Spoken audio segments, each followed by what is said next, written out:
This evening we'll be continuing the Metta meditation on the neutral person. I just want to say a few words about the practice of Metta, the feeling of it, different ways of practicing it.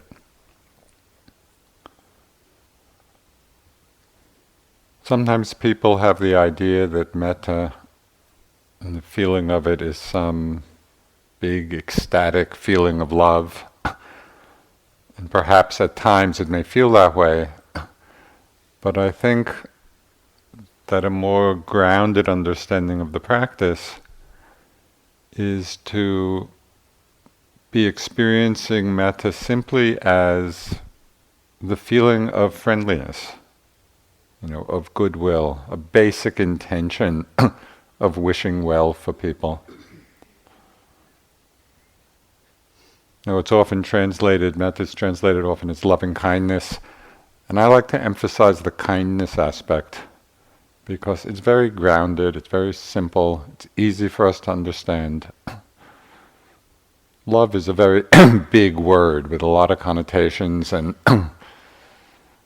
people often have the feeling that they're not loving enough. But I think I think we can all be friendly enough.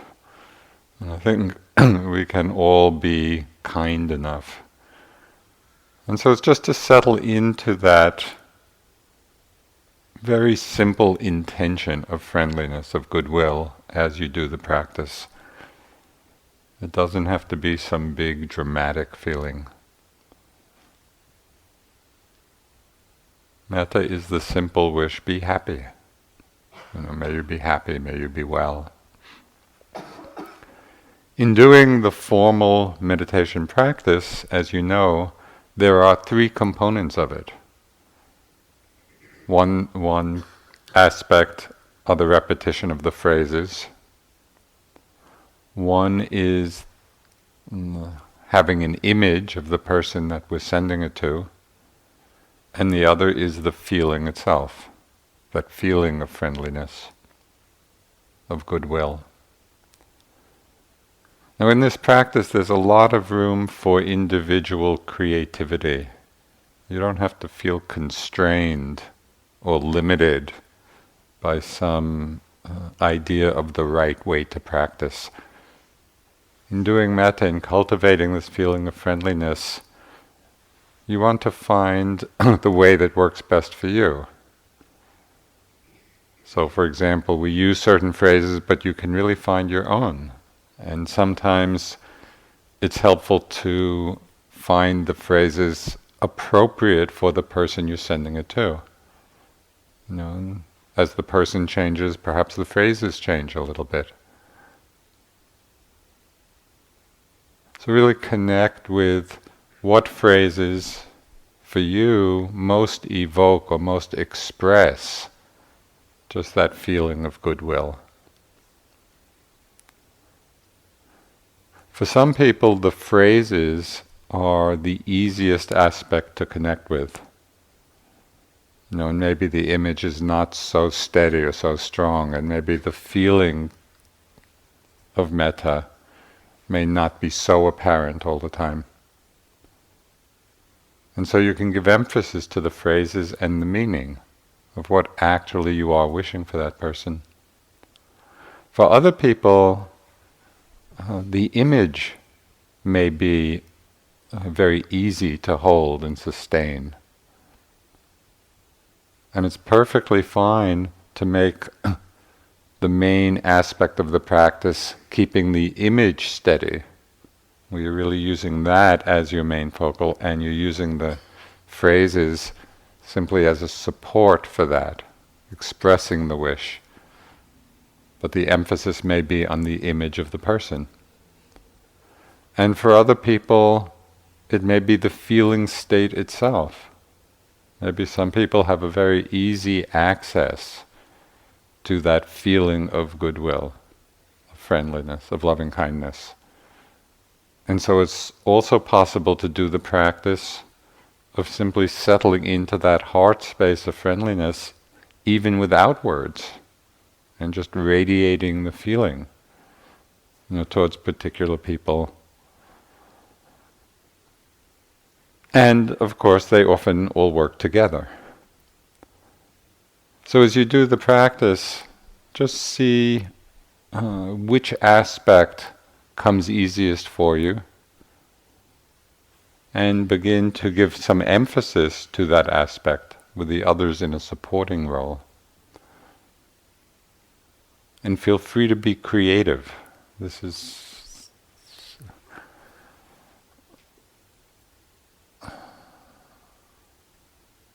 it's just a framework or a structure for cultivating this very simple, basic feeling until it becomes the default setting of our lives, that we've practiced it over and over again, so that just our natural way of being with people is wishing them well. And of course, this is a beautiful way to go through life.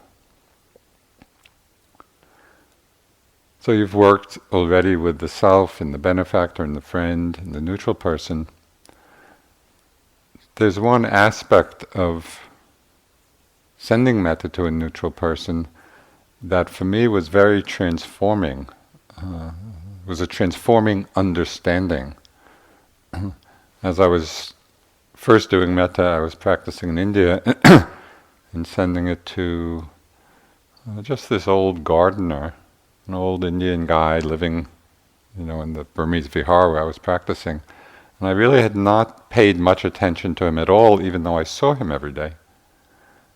Then I started doing metta. He was my neutral person. And I was doing it intensively at that point. So all day long I was just, made to be happy and healthy and safe. And it was amazing, just by the repetition of that wish, he became my love object. And every time I saw him, it's like my heart lit up, and I was just so happy to see him. Of course, he may well not have known what I was feeling, but maybe something, some vibrational energy, had an effect. But what was important for me,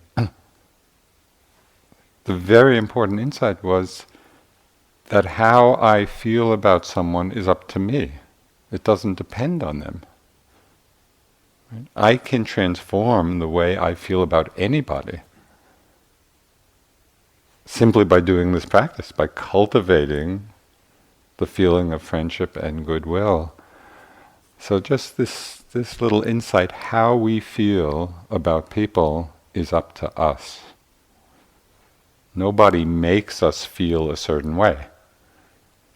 And so this is tremendously empowering, to realize that we can transform the way we're relating to people, the way we feel about people. And we do it through all the Brahma Vihara meditations, but specifically in this context, in the cultivation of metta.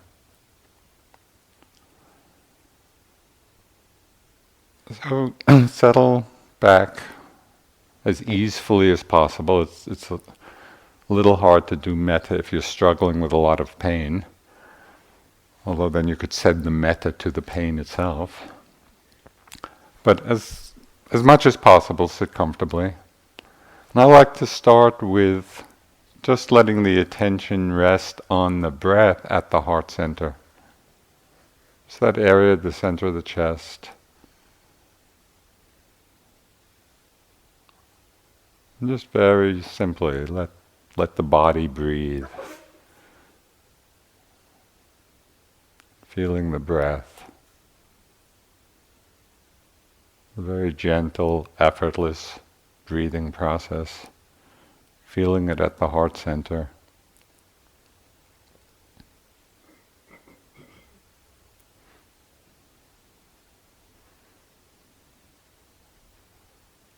And begin to express these loving wishes, the loving phrases that you're using for yourself.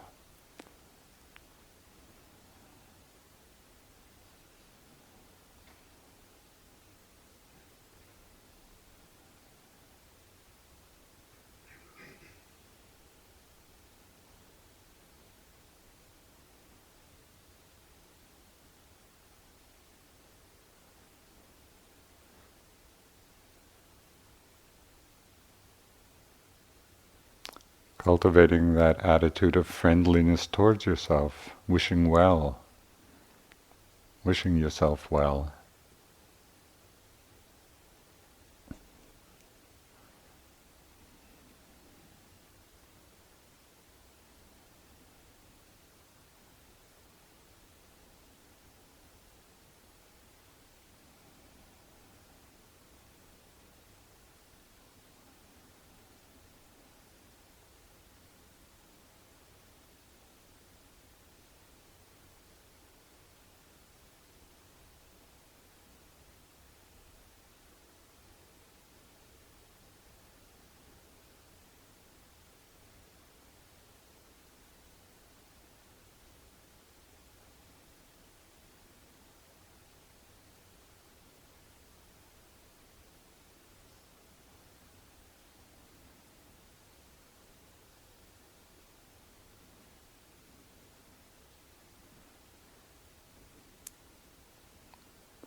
And connect with the meaning of the phrases, connect with the meaning of each wish.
In wishing yourself well, let the body relax, let the eyes soften, the jaw relax, let the heart relax.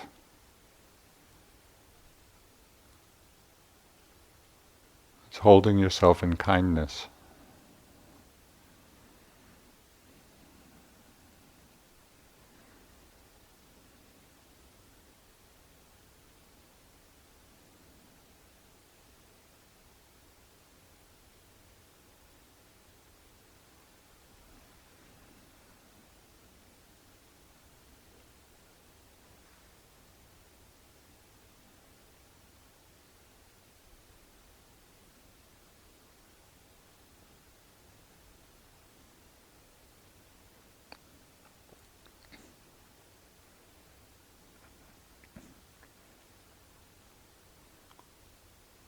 And whenever you like, you might let the image of someone for whom it's very easy to have these loving feelings, these friendly feelings arise. Let the image of that person come to the mind, come to the heart.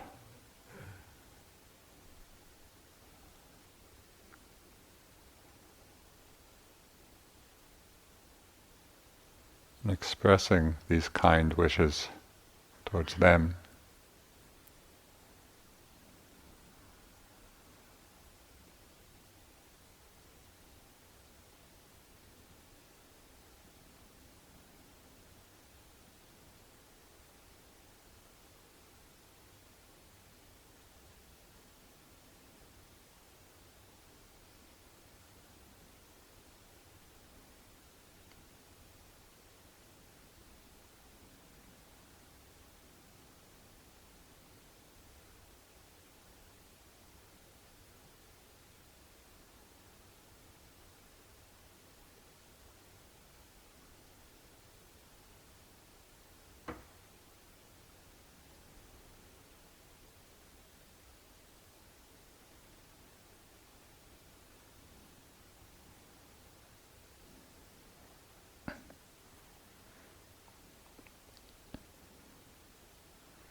Maybe the words are very predominant. Maybe the image is predominant. Maybe the feeling of friendliness is predominant.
Keep a clear sense of the connection between your friendly wish and the person you're sending it to. Almost as if you're speaking directly to them. May you be happy, healthy.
Sometimes just seeing the image of the person is enough to evoke the friendly, kind feeling.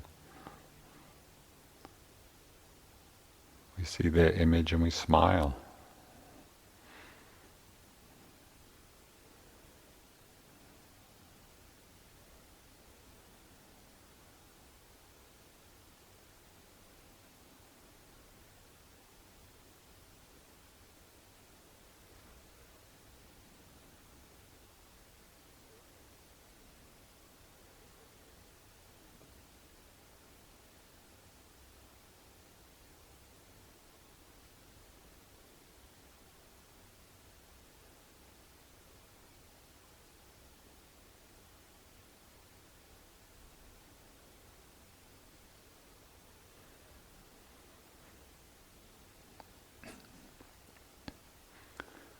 And whenever you like, call to mind the neutral person, holding their image as best you can. Simply expressing friendly wishes of goodwill, of kindness.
In supporting the cultivation of friendly feelings towards the neutral person,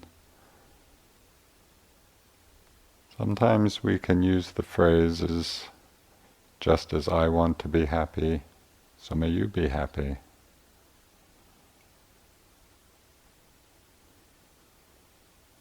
Just as I want to be healthy, so may you be healthy.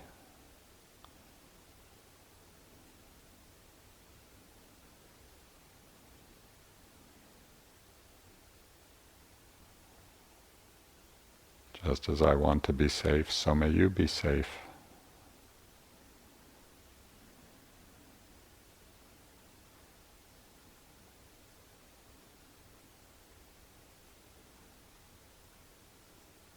Just as I want to live with ease, so may you live with ease.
stay connected with the image of the person and the meaning of the words.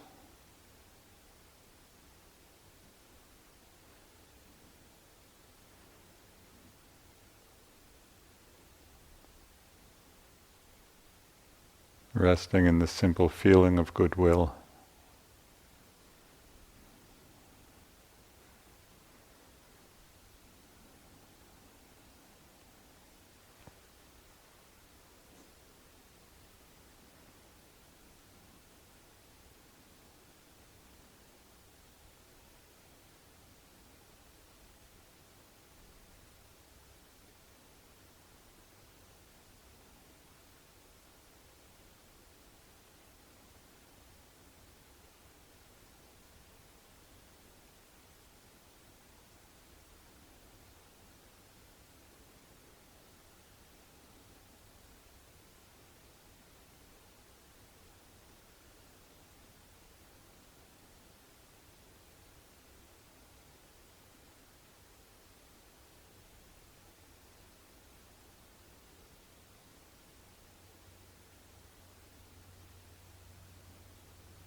letting your attention reconnect with the breath at the heart center. Feeling the body breathing in and out. Letting the feeling of goodwill and friendliness radiate outwards in all directions, touching all beings. May all beings live happily and at peace.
Do you have any questions about the metta practice?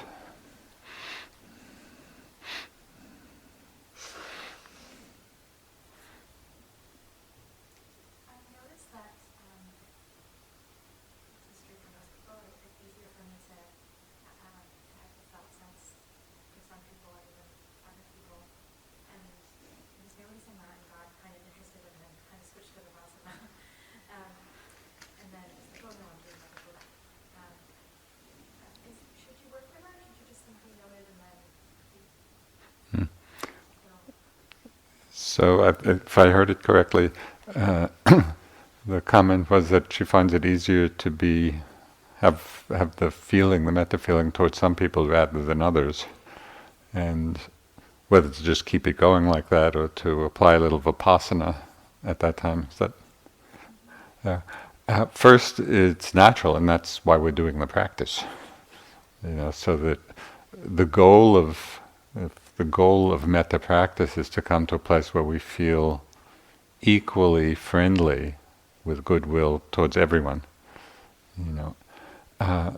So one way of doing that. So I would just keep doing the metta practice. Even if the feeling, as you move to neutral person, and the next time it'll be a difficult person.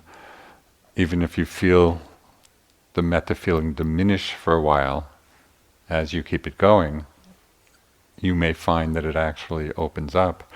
One way that I found helpful in doing that is starting with whomever it's easiest to generate the feeling, and so we just create a space of friendliness, and then instead of seeing the practice as going from that person to that person, rather just rest in that field of friendliness, and then let kind of people walk through it. So they're walking through the already established field of kindness, and they're just receiving the benefit of it. So I feel that that's in a way a more organic way than, now I'll direct it to you, and now to you, now to you. You follow? So you can just play with that, and see.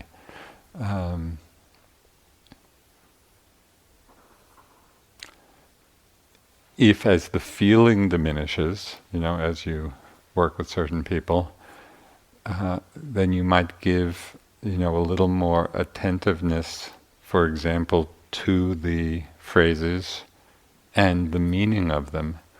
I find that as the mind gets concentrated and it actually becomes a vehicle for concentration, the repetition of the phrases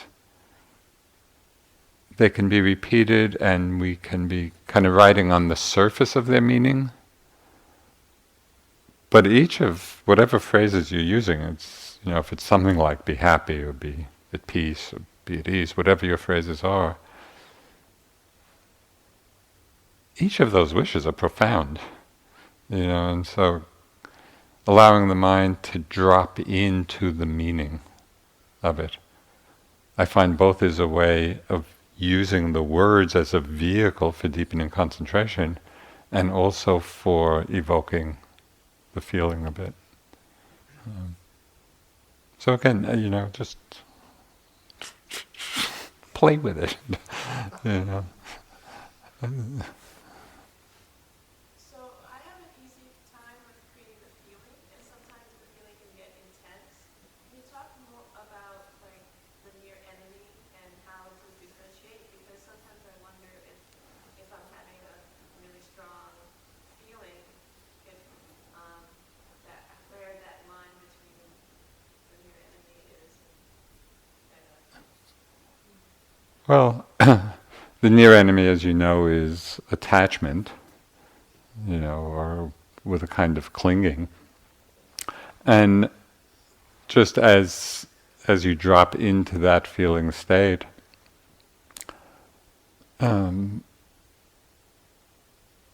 it's simply to discern what the quality of the feeling is. And there's such a difference between the feeling of metta, which is it's like a generosity of the heart. Just be happy. It's just wishing well.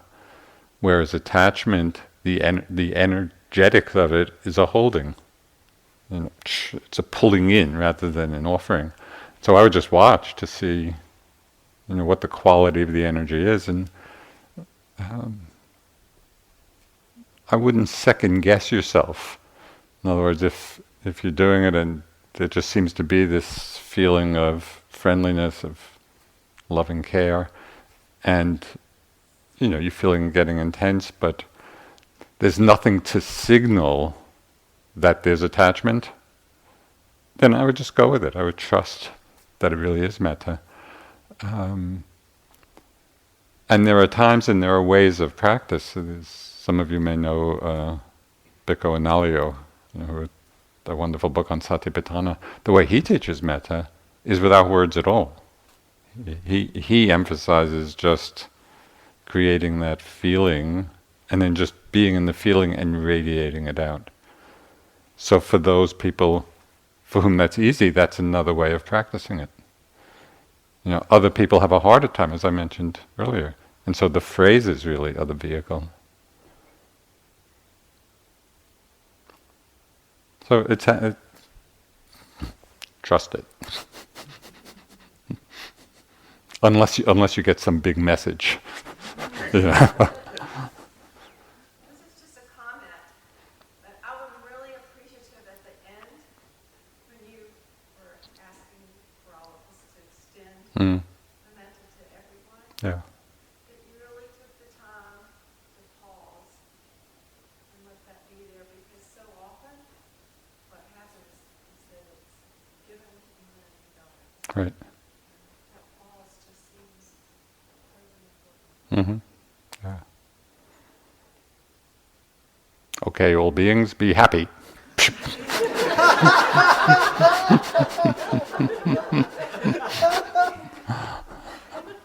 There. Pauses are good. So I'm a hugger. I like to give people hugs, and one of the images, the easy person, was hugging. But then I was sort of wondering if that's too active of an image. No. Whatever works. So the comment was that she's a hugger, and so the image that evokes the metta is just for the friendly person is just hugging them.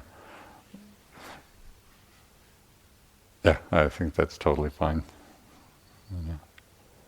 And again, you might play with it. Instead of, at one point, I was doing it towards a really good friend, I've known for many years, and he has this little, and has almost always had this little Scottish terrier, the white dog. And so he's often just carrying. So I would just picture the two of them. And I was really looking at the dog. That's what evoked the metta. And then, oh yeah, for him too.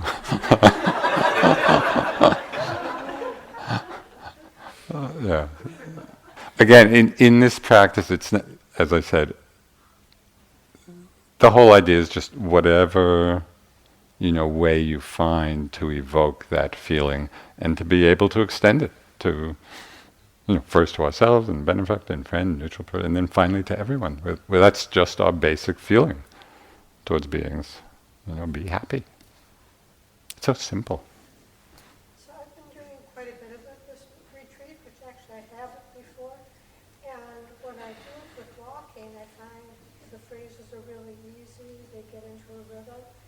And what I found tonight, which happens a lot, is, it was really easy to be with the phrases, be with everyone. And then I just started losing the phrases. It was just like I don't know if it was I was efforting too much, or my mind just gets confused. And I've had it a lot with Metta. Mm-hmm. And then what did you do when you found yourself losing the phrases? Well, I just kind of went into my heart, just kind of slowed down, and went back to the phrases. Sounds It perfect. happened again. Mm-hmm. And, I think that's perfect. Because sometimes the phrases can get mechanical. We're repeating the phrases, but we're losing the juice. We're losing the sense of real connection with the meaning. So at that time, maybe just, as you say, go into the heart. Just settle into the silence a bit. Maybe go back to the breath at the heart center. Just let everything settle. And maybe just holding the image of the person without the phrases for a while. And then when the mind, the heart is composed again, let the words come as the expression of what you're feeling. So it's just playing. I think what you did sounded fine. Okay, last question. Yeah. Could you talk a bit about extending it beyond this room and this time, and sort of opening it out into more of our retreat life, not to mention our daily life? How do we take this and sort of bring it beyond those limitations? I'm not sure I totally understand the question. So, how to bring the metta into the vipassana practice? Yes, so for example,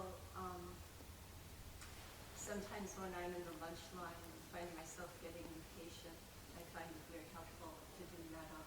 Sometimes I'll get a sense of somebody having a hard time and I seem to flow. So just wondering, what we can do to kind of deepen it beyond just the Right. practice times. Well, I think there are different approaches to this. One is exactly as you described, of just seeing in the course of the day when it just comes spontaneously, in different circumstances.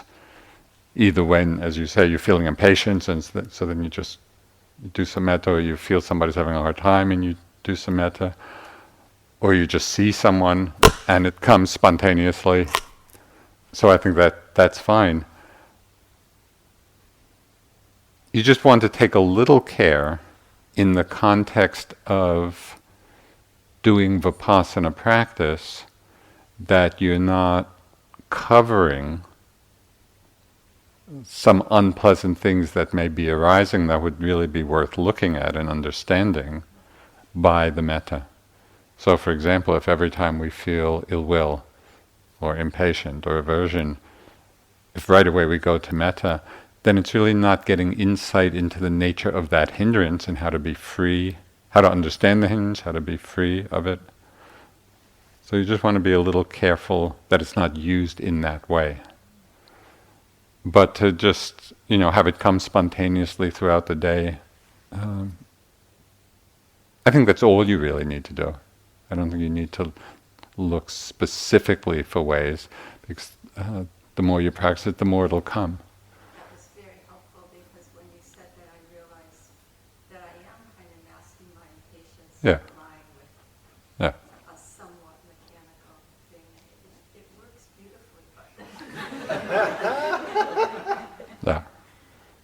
that's a common pattern, and for the perspective of Vipassana, it's not that helpful. We really do want to understand the hindrances as they arise in the mind, and again gain insight into them, because that's where the freedom will be. Okay. Be happy.